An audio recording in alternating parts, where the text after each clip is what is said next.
Egg biryani ఎలా చేయాలో చెప్తాను. స్టవ్ వెలిగించి కుక్కర్ పెట్టి ఆయిల్ వేసి కాగాక ఉల్లిపాయలు ఉప్పు వేసి వేయించి పక్కకు తీసుకోవాలి.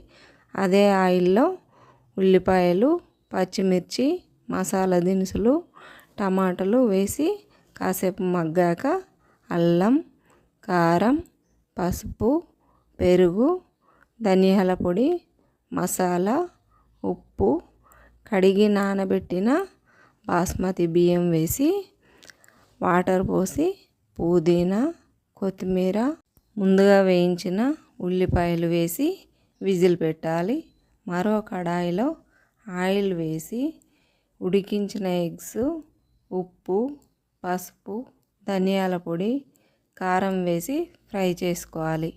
ఇప్పుడు విజిల్ తీసి 90% ఉడికిన బిర్యానీలో ఫ్రై చేసుకున్న ఎగ్స్ వేసి పుదీనా, ఫ్రై చేసిన ఉల్లిపాయలు, నెయ్యి వేసి మూత పెట్టి కాసేపు ఉడికించాలి. అంతే, ఎగ్ బిర్యానీ రెడీ. దీన్ని రైతాతో కానీ ఏదైనా సూప్తో కానీ తింటే చాలా టేస్టీగా ఉంటుంది.